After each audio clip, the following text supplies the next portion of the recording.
Hello friends and welcome. Today we're going to do a breakdown of patch 7.40. There were a lot of big changes, especially to a couple different heroes and a new hero in Largo who I think is super fun. I'm not sure if he's actually good or bad where he is, but it's a ton of fun whenever he does get balanced to where he needs to be. I think he's a blast. He's a really cool addition and these frogs are so cute.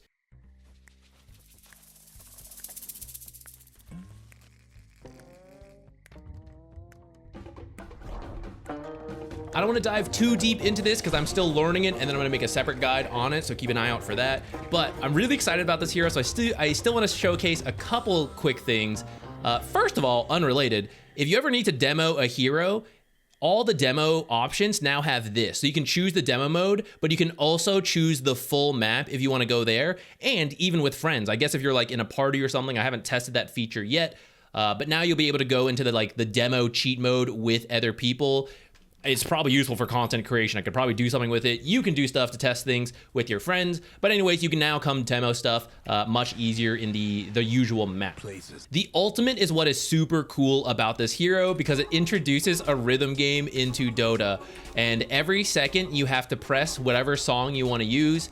It's not that bad, like if you miss it, like you're not penalized, you just don't get a buff for that 1 second. Because every buff happens like when you do it. Like this one's a speed boost, Q is essentially extra spell damage and magic damage on your attacks, and then the E is a heal. It's fairly lenient, you can press it like a bit early, a bit late. But that is the really fun part of this hero. You can't use your abilities while it's going on, but you can use your other items. So for example, you're running around and then you song and then you keep doing this stuff. I mess it up, that was not a good example, but you get the idea. And then you have to stop it, use your abilities, blah, blah, blah. And then when this is back up, you can hop back into song mode. So it's really cool toggling between the songs being on and off in the fight. That's what I really like.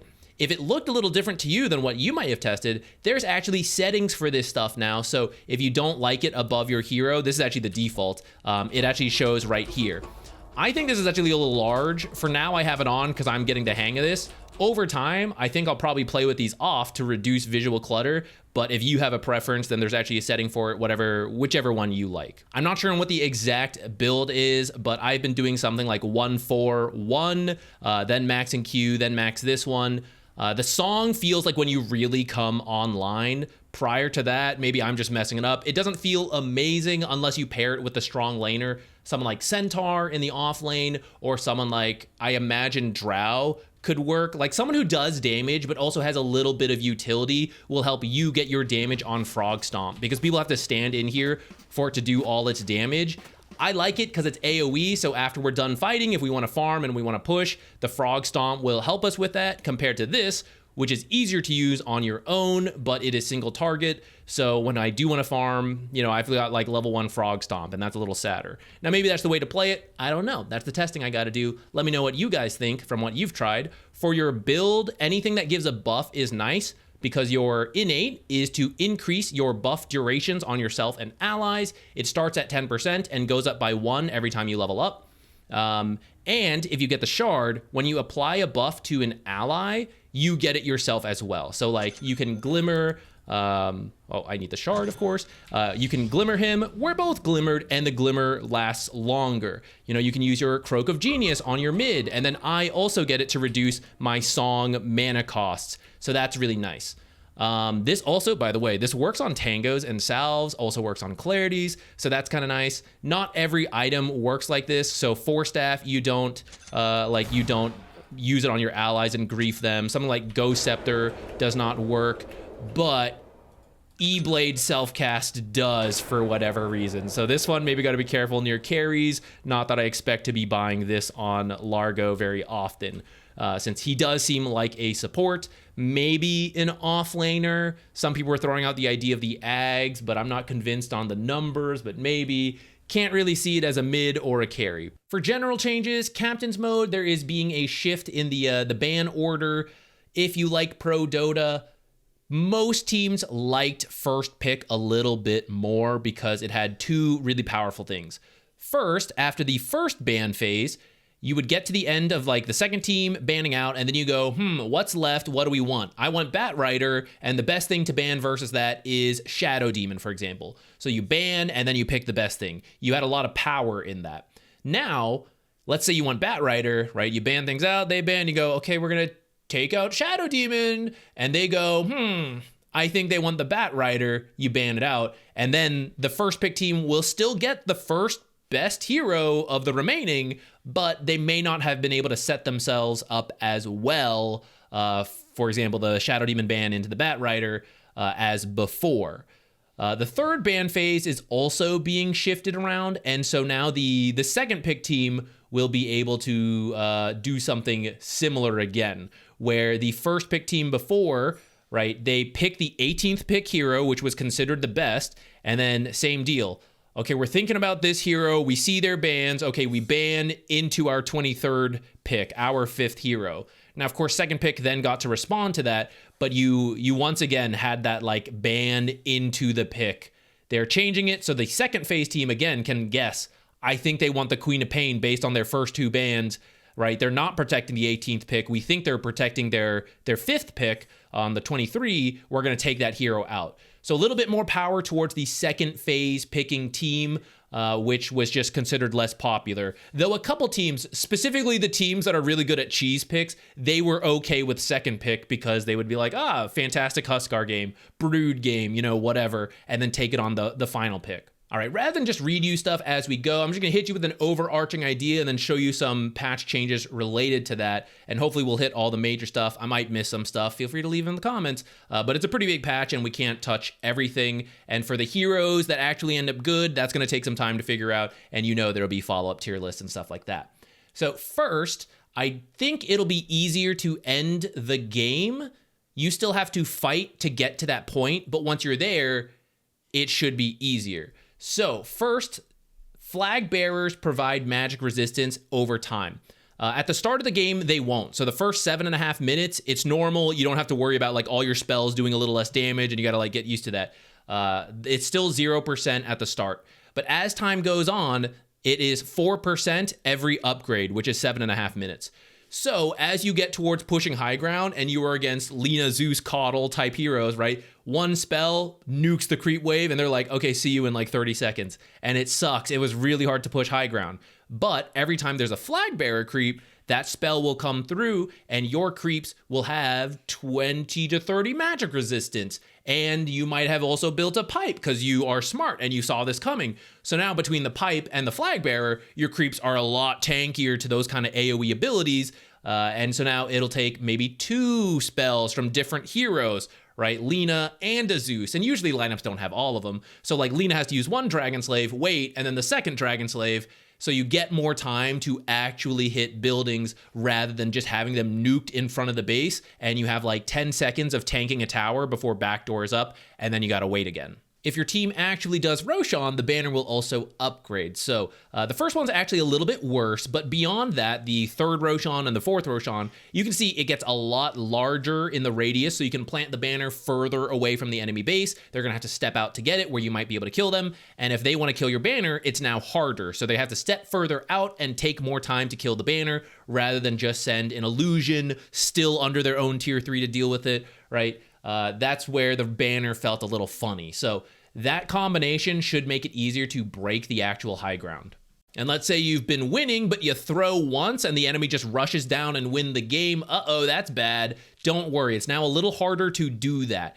The tier 4 towers will get bonus armor based on the amount of barracks left in the game. So if you have gone from lane to lane to lane and got megas, you're good to go. It's the same as usual. But if you are losing, you win that one fight and you're trying to like take the tier 3 and then go straight to tier 4s and end the game, those tier 4s are going to have 24 bonus armor. +4 for every barracks, and it's like each individual barracks, not the combination of it. So the more barracks you have taken out, the easier it is to take out the tier 4s to then get the throne. It is still doable if you're really desperate and you got to go for it, but this is less punishing if you're the winning team and you slip up, right? It felt bad to be winning for 60 minutes, but you mess up once, and at 60 minutes, they're just so farmed, even though they're 40k behind, they can still end the throne in one go. That felt really bad. It should be harder now, but I haven't really seen it happen yet because it's so new. So I actually don't know what that really translates to on how fast it is to end. I assume it's supposed to be not as easy. First Bloods should be a little less punishing. Now, pubs always make mistakes, but at Pro Dota, you could sometimes see where if you happen to win a pretty good level 1 fight, they just destroyed the rest of the game because they had so much of a gold advantage off the start. I haven't done a super deep dive into an Excel sheet quite yet, but my quick rough maths testing, the old formula gave more money specifically in those early kill situations when you had more heroes. So like 5 heroes, find 2 heroes, you get those 2 kills, you got more gold in the old formula. You now get less gold. If you are getting a solo kill, you actually get a very small amount more gold than before, but I'd say that's like, it's very rare to see those kind of situations, right? It's usually 4 heroes find 1 guy, 4 heroes find 2 guys. That is still good to do. It's still gonna put you in the lead, but it doesn't guarantee like you just snowball crush the lanes. As the game goes on, it is less noticeable. They kind of converge and it's really not that different, but it seems the most different at the start of the game. When the map got a lot larger and there was all the jungle camps on the side, it became a lot harder to shut down heroes because you would kick him out and you're like, okay, he's in this jungle, let's go find him. Oh, he's not in this, he's in that jungle. Okay, go over here. Oh, he's not in either, he's in our jungle. You know, like it became really hard to find him. It feels like they want to try to change that a little bit. So in this patch, the melee creeps are going to scale over time. They didn't do this before. Or I think they did, and then it was gone, and whatever. It's now back. So the lane creeps are worth more. Of course, to farm lane creeps, you got to show yourself. So it's a little easier to find the heroes you're trying to shut down. If you try to jungle, some of the jungle camps have been moved around. Some actually are safer for the defending team, but several of the hard camps became medium camps, which means if you're just like going camp to camp in the jungle, you're not going to get as much money as in the lane, especially now that they're upgrading. Let me show you that and a new nifty feature that Valve just added. So when you come demo a hero, instead of the old demo mode, you can actually come to the full map. And if you want to bring in your friends, I guess you can do that too. So then head over to the demo hero, it's going to load. You could do this before, but it was like convoluted. You had to go through the terrain inventory and all this. It was a pain. Now you can just like do a drop down and then here we are. They reworked some of this stuff. So there's a whole bunch of new settings. I got to get used to it, but it's pretty cool.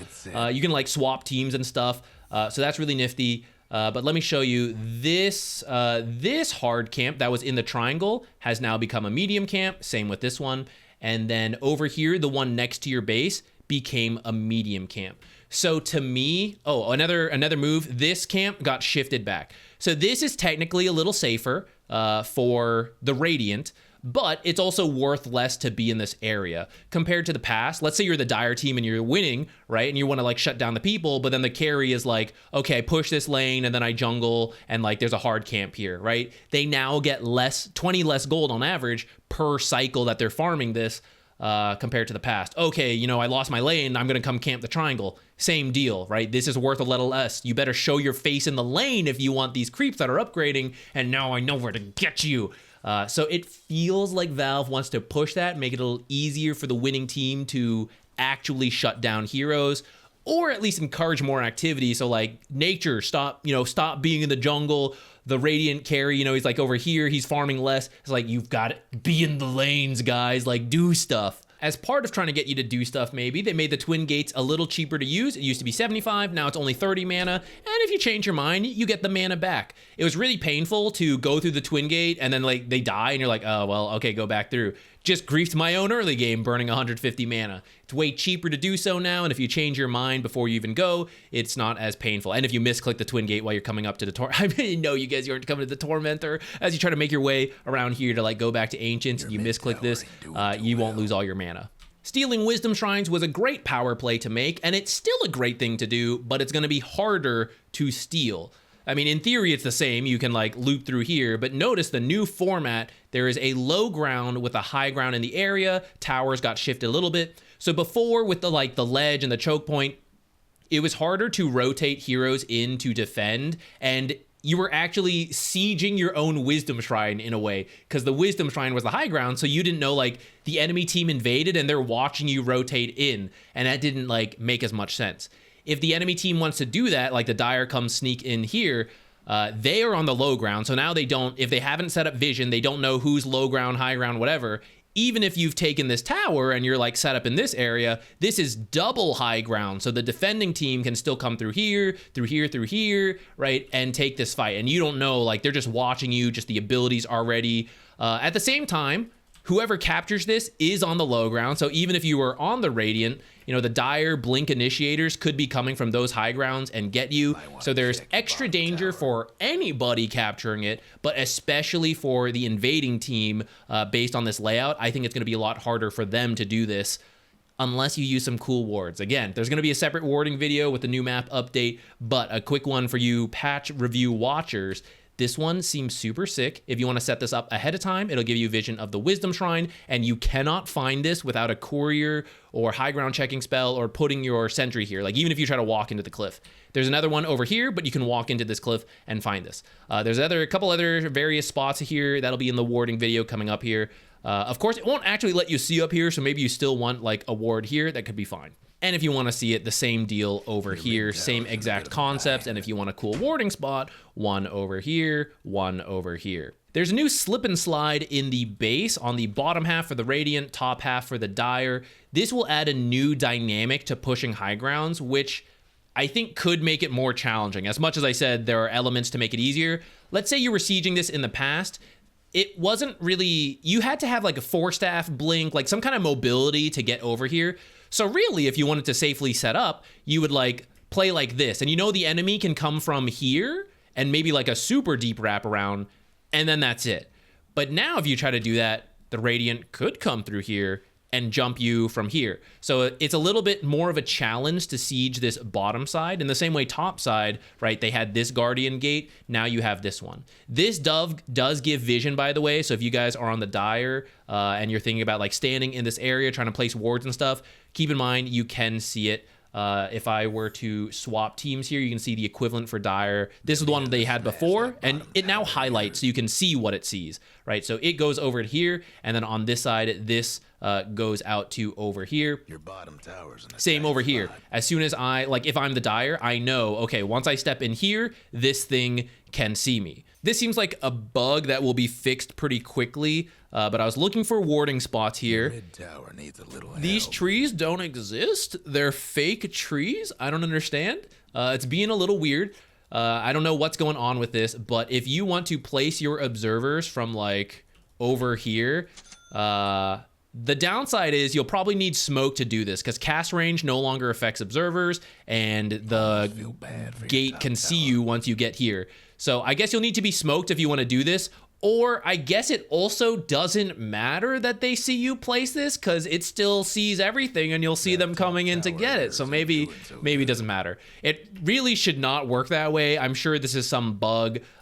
This side, like you can see the observer is blocked by this tree and then not these trees. I don't really know, but if you want to use that till it's fixed, there you go. You can siege the high ground a little easier. In the future, I think with smoke, you could walk up here and there will be, I can't really show you now because of this bug, but I think there will be some like nifty wards you can place to like help you siege a little bit. If you can walk up here with smoke and then like place it from like here, pretend you don't see through here, you just see like strips into there. I think that will be useful, and I'll show that in the warding video, I guess, once this is fixed. Last map change that I want to talk about, the Watcher got shifted. The one here got moved over here, and then the one here got shifted to over here. Now this is useful in its own way, but in terms of the mid lane ganks, and you want to come from this angle, this is one of the ways you go, right? Because this is the high ground down to here. You could come through here, but there's a chance, especially at the daytime, you get spotted because you're on the low ground. So this is where you really want to go, and as long as this Watcher's captured, you have to be smoked to go through here, and that feels a little bad. Now, the Watcher's here. So if I'm coming this way, yeah, I gotta be careful. I gotta like take a more roundabout path, or I gotta go through here, up here. But then once I'm here, I'm good to go. Without smoking, I can be on the high ground going to gank mid, and I don't have to be worried about whether the Watcher is captured or not if I path correctly. Same with over here. This one's even better for you because you actually can go through this low ground, pop back up, or same deal. Come through here, wait at this high ground, get ready to gank in here. I think the mids will have to feel a lot more nervous just because they have the Watcher. Like before, when they had the Watcher, they could feel really safe unless there were smokes in play. Now you don't get that same level of confidence with this being taken, because from the high ground, especially in the daytime, you can stand here and just see that it's available and then just know to path around, get over here, and then you can gank. Couriers will be a little harder to kill because they won't have the movement speed decrease, but if you're really committed to killing them, they'll respawn more often to kill more often. Illusions lost a lot of vision, so you won't get free scouting from them as much. It'll still be good to have, but it'll be harder. Roche is a little bit harder to do. Tormentor now has the same icon as Roche, so you know that you haven't done it for the entire game. It's still there. Invulnerability targeting. So you can read all of this. Go ahead and pause if you want. What I understand this change to be is that whoever goes first has an advantage. So if the nullifier is already on the way or is already affecting you and you try to use the Yules, for example, it will be nullified. However, once you use the Yule Scepter, because you reacted first, if they now want to nullify you, they can't target you. Some exceptions are the AoE, so like Oracle AoE on Fortune's End, Sven Ags. If they can target something else and hit you in the AoE, then you will still drop because I didn't target you. It was an AoE, right? That one's okay. But in terms of targeting you, I can't do that once you're in the Yules or whatever other invulnerable state. For item changes, I feel like Valve wants to push back on some of the all-in stat builds that people are doing at the start. Because first of all, Iron Branches have been hit by inflation, so it's going to throw off your perfect 600 gold spending planning by a little bit. There's going to have to be some adjusting there. The salve, I had some PTSD flashbacks when I saw this, guys. I thought I was going to have to start salving teammates again, but it is still bad. In fact, it's worse. It will still be half value on allies, but it'll take the full amount of time. So they have to spend more time out of lane than before. You still don't want to salve teammates. And now, guys, you don't want to tango them either. Get your own tangos, core players. I'm not buying you tangos because the tangos are half value when shared. So when the cores want to go like 3 gauntlets, Iron Branch, fill out all the slots, like give me your tangos until mine get here. If I buy them, right, it's just not worth it for the tango cost. So it's going to encourage core players to make sure they start with their own tangos to get the full value and not grief your supports, core players. Don't ask them for it. It's no good. If you have to, I'm sure you still will. In the same way, if you had to salve a teammate, you would. You just didn't want to. It's reduced value. Smokes can be used from the backpack. This is brand new concept. It's a really nice quality of life. There's a part of me that's like, skill cap, inventory management. I actually kind of like that you have to swap it and have it ready, but whatever. It's in the game now. Let's just use it. So you can now use it straight from your backpack. If you still want to swap it in, just because you can't break the habit like me, you can do it and it won't have a cooldown. Though when you bring your other item back in, that one will have a cooldown. So you might as well use the smoke from the backpack. Notable item changes. Crimson Guard is no longer dispellable. It was very common to buy a fast nullifier to deal with Crimson Guard. That's gone. So this is pretty good and is good versus illusion heroes. Illusion heroes have been a big discussion amongst the community through this patch. This is good versus illusions. What's also bad for illusions is that diffusal no longer works on the illusions. I am kind of okay with this because I think it's hard to balance. It either went from like illusion heroes are broken and diffusal with them is broken. Man, it's useless. Illusion heroes are super dead. Oh, okay, we'll buff the number. Oh man, illusions are super broken with diffusal, right? It's kind of hard. And I'm sure there's some middle ground somewhere, but Valve is like, we're done trying. We're gonna remove it so we can approach it from a different way that is not really in this patch quite yet, so maybe down a future patch, but we're setting up for it. So it is sad, but I will also mention, guys, Terrorblade is an illusion hero who didn't really build diffusal. Naga Siren, the last time she was meta, her build was like Manta, Orchid into Bloodthorn, and Scotty like Heart stuff. She actually didn't get diffusal in all the builds. She could, but she didn't have to. So I don't think it's necessarily a death sentence to illusions. I am a little sad to see it go. At least a benefit to the diffusal builders is that Disperser is getting an aggressive purge on the enemy targets. Comparing it to Nullifier, I would say if there's one thing you need to dispel from the enemy, you can go Disperser, which is going to be a more natural carry item. But when you need a lot of things dispelled, you're still gonna have to go nullifier. So for example, if you're only worried about glimmer capes, you can see it be used. There's a fade time. Okay, disperser, you're good to go. Okay, they have glimmer.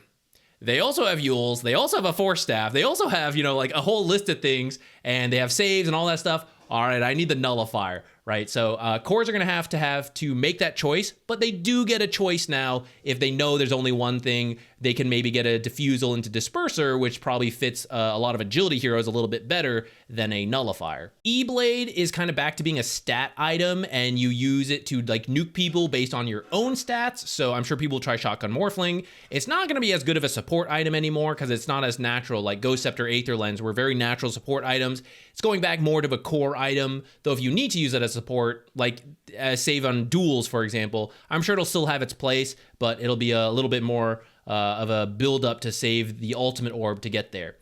Guardian Greaves feels more like a dispel item compared to an armor aura, specifically because there is no armor aura anymore, and the bonus regens when you drop low are gone for your allies. It is still there for yourself.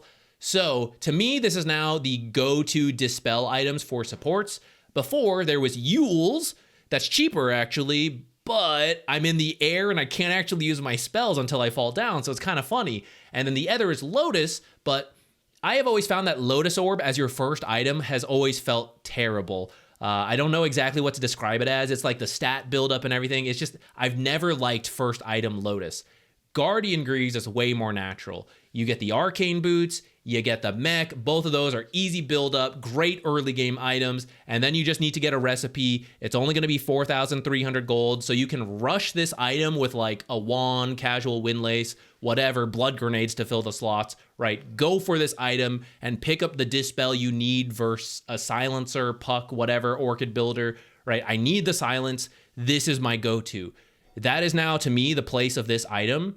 It is still a good like team item, so I'm sure we'll see some offlaners build it, but I think the number one consideration will be this is the fastest instant dispel I can get that is convenient into the build. Midas is now only for money, which I am fine with. Give up the excuses, guys. You weren't fooling any, oh, it's an XP item. I'm a level dependent hero. I need the, it was always for gold. We all know it. Okay, so now you have to admit it and embrace it. I don't even blame you if you're buying it for gold, but you got to be real with yourself. Okay, it's Hand of Midas. It's not Hand of Midas and education. It was never about the XP. It's always been a money item. Okay, so now that is truly what it is. It'll have a lower cooldown. I still don't think it's that great of an item, but when you just need gold, there you go. Heaven Halberd will only be dispellable by strong dispel, so that's like Abaddon, Shield, Legion Commander, press the attack. This will not pierce debuff immunity, so if you use BKB, you can ignore this, but you can't say Manta this and then still be okay. You will still be disarmed after your Manta for 3 seconds, whether you're melee or range. That separation is being removed. So I think we'll see a little bit more Heaven's Halberd and Vanguard builds as well, because Vanguard will now build into Heaven's Halberd and Crimson Guard, 2 items that got buffed. And the counterpart, one of them, Helm of the Dominator, being nerfed here a little bit. So trying to push it back to just towards the zoo heroes, but still get some benefit on the farm of whatever you capture. Holy Locket for the healers. Interesting. I'm not 100% sure if I like the numbers. Gonna have to play it a little bit more. But the nice thing here is that when you use it on a target, they also get heal amplification, and that is before the charges get used. So the Holy Locket itself will be amplified, and then whatever healing, like say your Dazzle, right, the Shadow Waves, that is also amplified, the mechs that you then use. So that is kind of cool. I'm not sure where I feel about that. Like, is Holy Locket first worth it? Or maybe I should get another item that heals and then get the Holy Locket? I don't know. Conda buildup is a lot better because Phylactery buildup is a lot better. Perseverance first for the regen instead of stats. That always felt weird to me. So I think this item, the smaller item having regen, fits more naturally into most heroes. And then you get the stats. Instead of Tiara, you get Soul Booster. The cost ends up being about the same. The overall stats are somewhat similar, a little bit less regen than before, more stats than before, but a similar concept. And I think the buildup makes a lot more sense now. Things that are good for illusion heroes. Radiance will not do bonus damage to illusions. Neither will Shiva's. I think there's another, but I kind of forget right now, so we're just going to ignore it. It won't do that. It also does not provide the burn to the team, so it is better against a BKB target hitting you, the Radiance buyer, but if they don't have BKB and they don't have MKB, and we're also thinking about your teammates, it's worse in all those situations. The last item of interest is Urn of Shadows. So technically, it's actually a little bit of a worse item. It went from 1.4 mana regen down to 1.25, but previously, it was really bad to have multiple urns and spirit vessels on the same team because they would compete. You can still only have one spirit vessel, but you can now have 50 million Urn of Shadows, and they will all pick up charges no matter what. I mean, you have to be within the range, but as long as you're in the range, you all get charges. So when you have the Invoker mid who wants an Urn to proc Cold Snap, and you have a Brewmaster who wants to proc Cinder Brew if they still want to do that. I don't know, that hero's kind of lost right now. And if you have like a Marana support who is doing really well and wants the Urn to use on herself and her allies and her enemies, and like, but who do we give it to? And Invoker's like, I've already built it. I'm the mid. Screw you guys, right?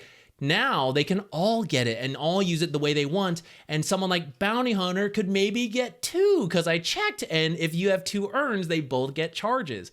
Now it doesn't stack and they have the same cooldown, but that's okay. This is my healing urn and this is my damage urn. So I'll use them for separate situations at different cooldowns. I would like to test that. I don't think it's actually good. I think it makes the most sense when there are multiple heroes who want to build an Urn of Shadows, but I will try it because it's funny to me and I'll let you guys know, or if you guys try it first, let me know. But now don't feel too bad if like you wanted this and someone else wanted it. It's okay, you can both get it now. We're doing some neutral item cycles, things like Sister Shroud, a lot of people hated, that one is gone. Some new stuff like this shield is interesting to me. It seems best for zoo type heroes since it works on player controlled units. So like Beastmaster, Broodmother, Treants from Natures, if that build gets pushed a little further, you get a barrier and maybe can play fast around that. It doesn't seem that great for other heroes, but it does work on yourself. So like if you are just, you want the physical damage barrier and you don't even have summons, then you could still go this item. I love the idea of weighted dice, but they don't seem good when I look at the math because damage variance is like 5 to 10 for most heroes, and creep bounties are like 10 to 20 at most. And it's not like, oh, okay, so I'll get like 20 more gold per last hit. You already roll the average, right? That's how it works. So you're going from average to above average, not even the max. So like your damage, it's not from, 0 to the bonus 10. It's like I average 5 and I'm probably now going to average like 7 to 8. And the gold is going from 10 to like 15. That's not exactly how the numbers work, but that's my rough feel. So it doesn't seem good enough to me. I think this item will need to be buffed, but I like the idea. So I'm interested to see how they'll buff that in the future, if it really needs to. I could be wrong. Some other items, let's see, this one's back. That one we had before. There's some shifts here, but that's not that big of a deal. These are gone. We got some new stuff. This is like you use this and it refreshes when you get kills. So I'm sure carry type heroes will like this a lot. You can't use it too much to farm because it does have a 65-second cooldown. It refreshes on kills. So this is like, use it before the fights or we have a minute of downtime. This one seems really good for when you need evasion, support player survivability, or you need to not get kited for the cores. Maybe a combination somewhere in there. And this one is going to be good versus magic damage, but it's going to actually hurt you versus physical damage. This is like reverse Ghost Scepter. So it could be really helpful. It could be bad. It's going to be a little bit of a niche situation. Helm of the Undying is finally out to the joy of many. And then we have a new one. This seems to be like the illusion hero item. I don't know if it'll be any good because it's, pretty late game. I haven't seen it yet. The neutral creep changes are specifically for Chen and Doom, Chen especially. The Satyr Mind Stealer at the start of the game is just really strong. It has a mana aura, so it never runs out of mana, but you sure do as it keeps using mana burn on you. It will still do that, but it will be to a lesser effect. So it's going to have to do essentially twice as many, a little less because it has a base value as well. But like it's going to have to do a lot more mana burning before it really inconveniences you. There was a bunch of different hero changes. We're going to highlight a couple of the biggest reworks, but it always takes a while to figure out. Sometimes things that seem garbage are actually amazing. Some things that seem amazing end up being trash once you figure out how to deal with it. So it always takes some time. We'll do tier lists in the future as things settle in. But for now, some of the big interests. Axe was one of the best offlaners, and they are taking away his armor scaling and changing it from physical to pure. In the early game, this is probably better versus some like really high armor heroes, but in the long term, there's going to be worse versus most of the heroes in the game. Along with some of the builds he likes being changed, but Vanguard and its future items seeming better. I think we might see a return to those types of builds for Axe rather than these like Helm Dom armor rushes. I could see Bloodseeker being good.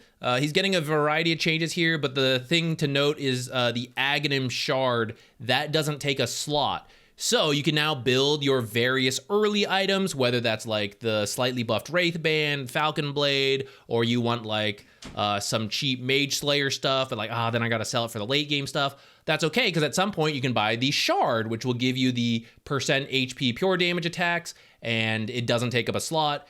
And then eventually you have to sell something, but it gives you more time to make use of the early game items, which to me, Bloodseeker is an early game hero, and that might be good for him. I don't know if the numbers are there because I'm not a Bloodseeker player myself, but that's just my theory craft.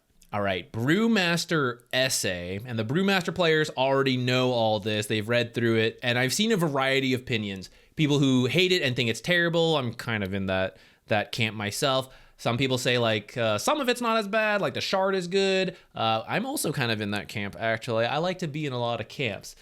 Overall, for those of you that don't play Brewmaster and you're wondering, they took away the Void Bruling and the Void Stance, which have become a big part of his kit. They tried to give it back in other ways, for example, status resistance in this new innate, and the other Brulings remaining got buffed. I really don't know, guys. He might need a new build. It might just take time. So let's not worry about it too much. I'm not gonna like spew some bullshit to you guys. But what I am interested in, I'm all in on Largo right now. So I'm not gonna do this for a while. But Earn seems better, and if multiple people get it, maybe I'll get multiple myself. And the Shard is kind of interesting. Max HP heal and status resistance. Support Brewmaster, maybe we want to get wacky out there. This iteration might be no good, but maybe as they buff him and then they give him some facets back, because right now he doesn't even have a facet. They took all that away. Maybe that'll be something doable. So I'm gonna keep my eyes on that. Centaur, top tier offlaner, getting nerfed. The Ags is really hard to respond to, and that's just gonna have its cooldown increased and the duration reduced. Clinks is another very reworked hero with no facets. So Tar Bomb is out, Searing Arrows are back. That means you can harass in the lane without drawing creep aggro again, so his laning stage is stronger. His innate ability is being shifted to this like armor piercing thing. It's not an armor reduction that your allies benefit from, it is specifically you. It's like Drow ult, but a percentage that increases based on his attacks and the skeletons. I don't really know like how good it is yet, but that's the core of the changes. The other stuff has like some small stuff, but to me it's like a question of how good is having Searing Arrows again, but losing the slow on Tar Bomb, on Burning Barrage, and then having to depend on like the skeletons bypassing armor. Okay, Clockwork got screwed over. So Jetpack is actually a buff as long as you don't misclick. Having control of this is really good because there are times you want it to turn sooner. And Overclocking is a slight nerf. It does hurt. You get one less cast per overclock, which I think is fair. It's a really powerful ability because you send 3 rocket flares and scout the whole ass map. So I get it. But this is either a bug or an undocumented change. I want to say it's a bug because it was nowhere in the patch, and it's killing Clockwork. He is tanked in win rate, even though the actual changes in the patch are like nothing to him. This is the whole reason he came back into the meta, is expanded armature saved his laning stage. Now, against players who don't know, it's kind of fine. Like, this element is all still the same, but bad players who just panic and run out, those are the ones who are supposed to be punished the hardest by this, and now they're actually being rewarded and just getting out with only tanking 1 power cog. The other facets, I want them to be good, but they're not. So if expanded armature also becomes trash because of this, then it's terrible. I would not play Clockwork right now until it's figured out if this is a bug or if it's intended, I would not play Clockwork because like it's really tough if you don't have expanded armature. I feel like I ended that sentence in a weird. Earth Spirit.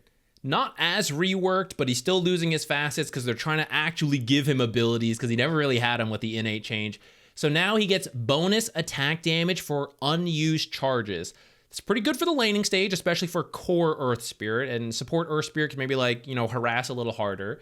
Geomagnetic Grip will now be able to target allies by default, which is pretty big in terms of saving allies. The rest is like moving things around, shifting. I'm not a huge Earth Spirit player, so I don't have a great idea, and he's a pretty complicated hero. So we'll give it some time and see where he ends up falling out, but I actually really like Earth Spirit conceptually, and if he does end up being good with his changes, then we're going to learn him, we're going to make a guide. Jakiro, 80% of his value is winning the laning stage, and he only got talent changes. So if you want a stable hero in the chaos of this patch, and you're like, Zach, who would I play? Play Jakiro, because Rubik didn't really get buffed. Ban Rubik if you want to be really safe. Jakiro, and just go. Just Liquid Fire at level 1, level 2, Liquid Frost, Dual Breath. It didn't get changed. I can't believe it. Go win your lanes, win your games. Kez still has his facets, but a lot of stuff still got moved around. So the Katana is improving in base attack time, but he's losing attack speed bonuses from like Falcon Rush. So this one's kind of complicated because other stuff is also being shifted around and all that. And it's not as straightforward as other abilities, which is like, this is up, but this is down. Because all of Kez's abilities interact because you're like swapping between them. So we just have to see on this one. I know I've been saying that a lot for the heavily reworked heroes, but it's true. Like when they go through this amount, it's all the complex heroes too. When they go through that amount of changes, you just have to give it time for people to play and go through all the different iterations. Leshrac should start to drop off. Misanthropy, Diabolic Edict was insane. It's still going to be like decent, I think, but being able to just delete people in one stun is why he would go Blink Kaya. And now that the damage is spread out over an additional 1.5 seconds, it should be a little less popular. Lone Druid essay incoming.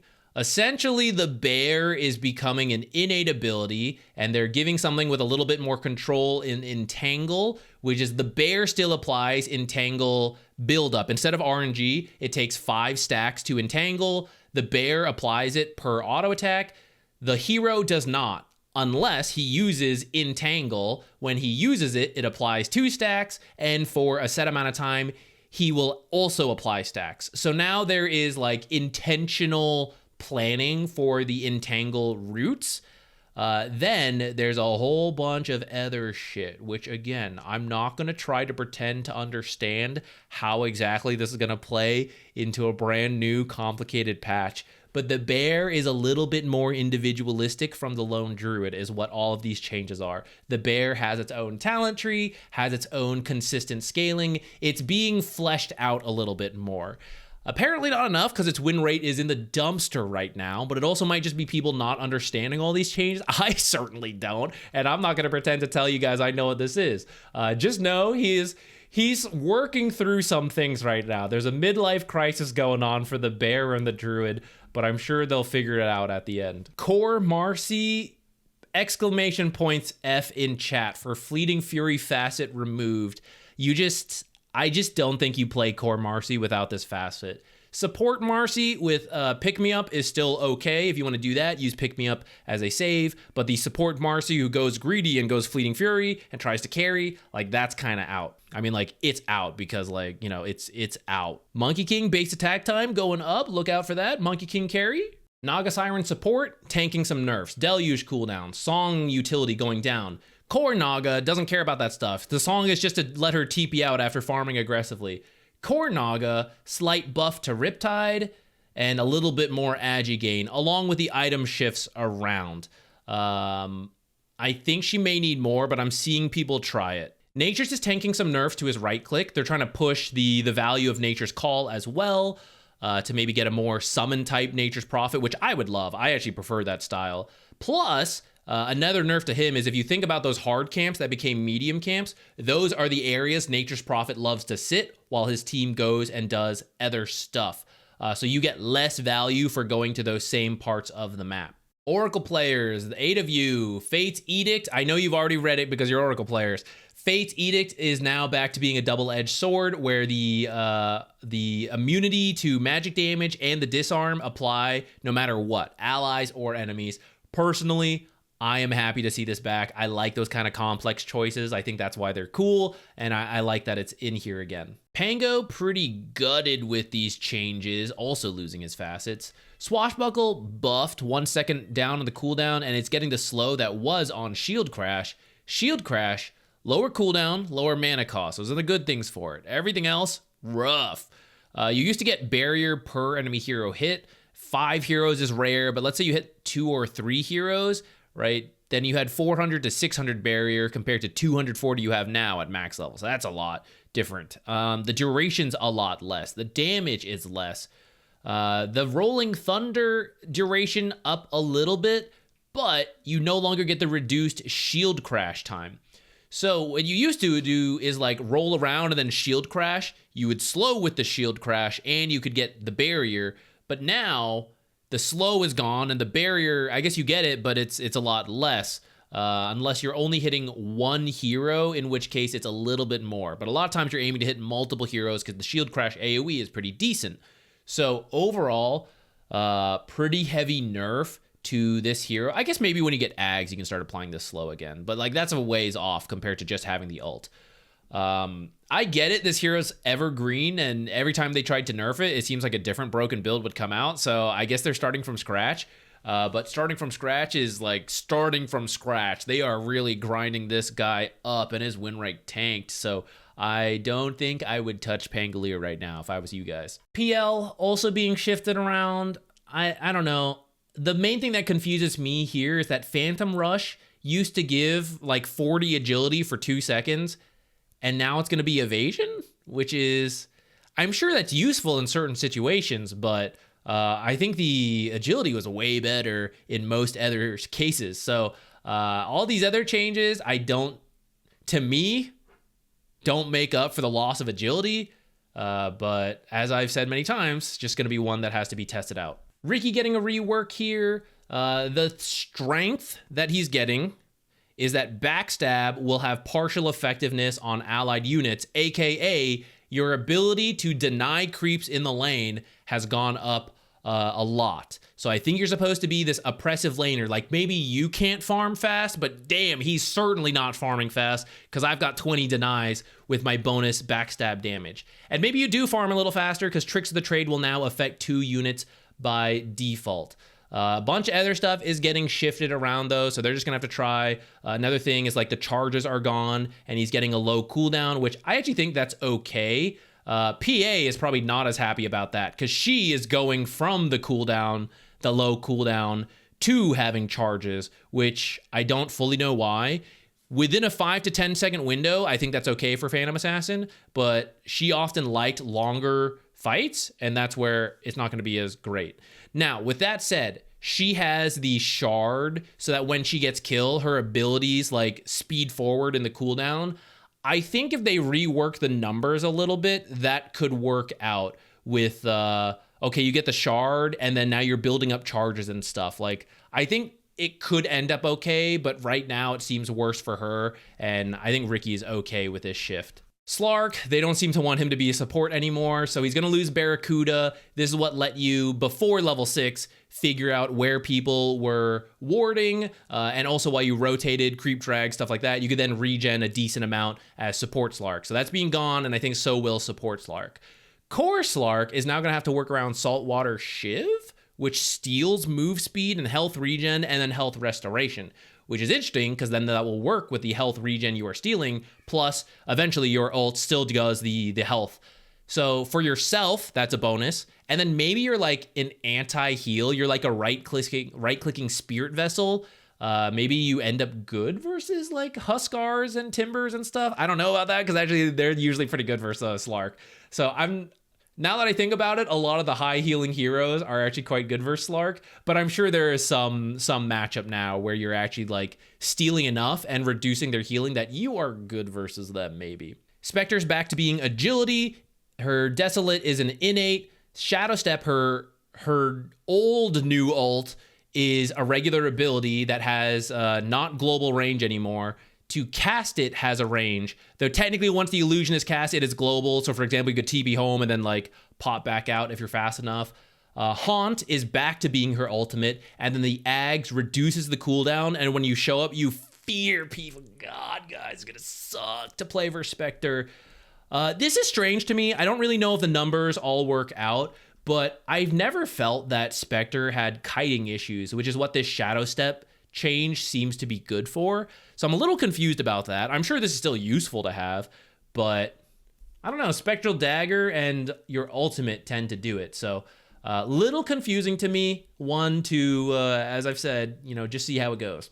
Tiny got a pretty nice buff here where Avalanche is no longer affected by status resistance. I think the way they phrase it is a little confusing, but think of it like Disruptor ult. It goes on the ground and you can't status resistance the status of the ground.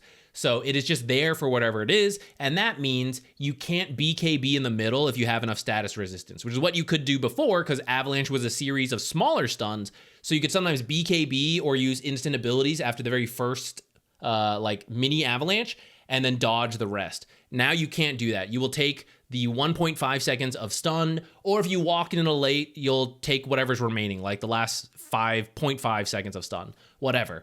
You can't status resistance it. Treant Protector is the last major hero I want to talk about, and I have thoughts on this.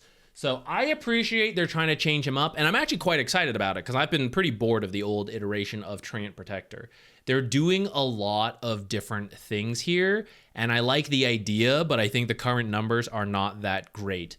So first, Nature's Guise is a innate ability. It actually already was, but now you can activate it for the Invis, which is what your old Ag Shard was. So this has its pros and cons. The cons is that it is way higher cooldown than before. It starts at 50 seconds and then goes down as you level up. So before, okay, I gotta wait till 15 minutes, but once I get it, I can go in and out of the trees, whatever, I have no problems, and it was fine. Now, if you break your Invis, you are screwed for a while. So you have to intentionally break that Invis. They're making it a little easier though, because it does have a 2-second linger time and it's fairly forgiving. I still got to figure out exactly how far you can push it. But for example, from the bottom lane, you can invis and go into the twin gate with good pathing, pop out, still invis and continue to be invis. So like it's fairly flexible, but you will still have to be smart about the paths you take. The plus side to this is that you get it right away. So the level 1 fights around bounty runes, you could be invis for it. You're a hard support starting in the safe lane. Well, what if I'm actually in the off lane? Invis, go for a quick 3-on-2 fight, get a kill, and then TP bottom. Okay, I'm in the lane. I'm pulling. Aha, I'm invis here waiting to punch you in the face, right? The early game uses, essentially, you get invis once a minute for free, and you can come up with a lot of ways to use that for the first 15 minutes of the game or more until you could have bought the shard in the past. So I don't think this one is strictly a nerf. I think this is a trade-off. There's now pros to the early game, weaknesses to the late game. Nature's Grasp is overall a buff. You no longer have to work with a tree.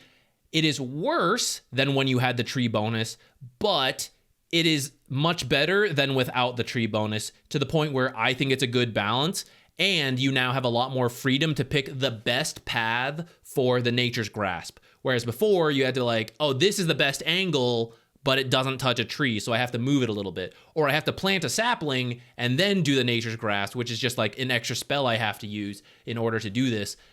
So I think this is overall a buff. Leech Seed could be a buff. I think it's good in the lane. I think it's a heavy nerf everywhere else. The problem with this is that it's now an auto attack modifier like Slark's new ability. So the cool thing is you can use it in the lane without drawing creep aggro if you manually activate it. When you do punch someone, it does some flat bonus damage and some healing based on the damage dealt, along with some flat healing. That's all cool. The very cool part is free utility. The enemy is bound. I guess this is a new term that they didn't really explain anywhere, but it will say bound over an enemy's head. Roots don't disarm. Overgrowth disarms. Frostbite disarms. They are the only 2 roots that disarm. And now, so does Leech Seed for a short duration, but it's enough to get like 1 free auto attack in. So that is cool. And as part of binding, because it's a root plus a disarm, it does cancel teleports. It does not cancel ability channels like Overgrowth does, because Overgrowth actually issues a stop command as part of its coding. It forces a stop command. So that is what cancels things like Bane's Fiend's Grip, Crystal Maiden teleport, as well as teleports. Or sorry, Crystal Maiden's ultimate, as well as teleports, since it was a root. But it was the stop command that canceled the abilities. Leech Seed does not do that. So don't expect Leech Seed to cancel like Crystal Maiden ult. So having a bind is nice because later on in the game, sneak peek, Eyes of the Forest being moved to the Aghanim Shard, which I think is a buff to the hero. So you'll have really good vision, you'll go find a fight, and you can cancel TPs while people show up with the Leech Seed punch. In any team fight, it is super hard to use Leech Seed now, because in the past, you could just plant it on the tree and provide a bunch of healing to everybody. And now you have to walk into the fight to punch someone and do very minimal healing. Because first of all, it doesn't hit everything. It hits 5 allies. So you can't heal your whole creep wave, can't heal your whole team and the illusions and the summons and everything. It is just 5 allies for a very reduced healing compared to Leech Seed. You can use a little bit more frequently because the cooldown is a little better, but you will die. You will die. You're a support. You're walking into the middle to punch the enemy carry to like do a little heal. It sucks, guys. I hate it. I've only played it once, so I'm overreacting a little bit. But I think it's going to be way harder to use Leech Seed outside of the laning stage and outside of ganks where it's like 5-on-1, so it is okay to walk up and punch. In any proper 5-on-5, it's way harder to use Leech Seed than before, unless you are like super winning, and it's fine, in which case it's whatever, it never mattered at that point. It is free though, which is kind of nice. Living Armor is being shifted around, and I'm not sure, because I still have to test it more, because I tried a max Leech Seed build, which I greatly regretted, that led to that rant you just heard. Living Armor is either amazing or garbage, and I'm not sure which yet, because I misunderstood it. So it starts at 100 damage block. Level 1 is actually 195 in total, because it will be 100 damage block for the first instance, then it will be 65, because it's been reduced by 35, or like as you level it up, it'll go from 100 to 80 to 60 to 40 to 20. So in the end, at level 1, it's 195 total. At max, it's 300. Plus, it then has HP regen for however long it lives. If you cast it and it lives for 1 second, you'll get 4 HP per second. If it lives the whole time, it'll be 12 seconds. At max level, that's about 200 heal. At the early levels, it's 48. So as a level 1 value point, this is actually really good. Like if you think about it in terms of damage, it's like I am doing 200 damage for 40 mana. That's insane value, except that it's got a 30-second cooldown, which is a little awkward. And what kind of damage are you blocking? And are you actually doing full damage back in the meantime, since you may be a slow hero who has to walk up and do all this stuff? So I think the way you play the lane is like, for kills, QW at level 2. Invis walk up, double slow, or like slow plus a bind. Defensively, Leech Seed, Living Armor, constantly just poke and trade people, heal back on the trades with Leech Seed, and then tank a bunch of free damage with the Living Armor block. And the mana cost is fine because it's dirt cheap and it's a very long cooldown. And then you max either Nature's Grasp or you max Living Armor. I'm not sure which, but I'm finding that maxing Leech Seed is super tough unless you play off-lane Treant, which is what people are floating around because Overgrowth, new Ags, is like some super mega undying ult. You get huge, you punch things, all that stuff. So people are throwing out this idea. If I were to try it, I would say something like Phase Boots or Power Treads into Echo, disassemble the Echo for the Ags, and then go from there. But I still think your farming speed's gonna suck. And if you're thinking like, oh, I'm going to do so much Leech Seed healing, I did some quick testing. It really doesn't scale much. Like the flat value of the heal of Leech Seed compared to like, oh, I now have like Echo, Ags, and Daedalus, whatever. And I was checking the damage to heal. It's really not that impressive. So I wouldn't expect that to be part of the value. you might just do a lot of damage. That might be its own value. And maybe in the ultra late game with some insane build, it is good value. But I think a more reasonable build in the like deciding points of a game, it wasn't that impressive to me. I want it to work because I like the idea. Oh, another complaint with Leech Seed. So in the past, you would go Nature's Guise invis and push out lanes with like QW, and then W could be used for team fights, healing everybody, or pushing waves. Now, if you're invis and you punch a creep, you just broke your invis and you are stuck on the enemy side of the map. And that punch is not AoE damage, and it is a very small heal now compared to the past. So that's why I think maxing Nature's Grasp could be good. So now you can invis push waves without breaking invis. This one doesn't. Or level 1 Nature's Grasp still pushes slowly, and then living armor spam on a lower cooldown. Your towers, your teammates, all of that. All right, let me know in the comments which of these frogs you think is the cutest, and also if you think I missed anything in the patch. Going forward, we'll have a tier list as things settle. Keep an eye out for a Warden guide and a Largo guide as I spam this guy out. He's super fun. I don't know if he's any good. Super fun. Definitely going to play him more, and I'll let you guys know what I think.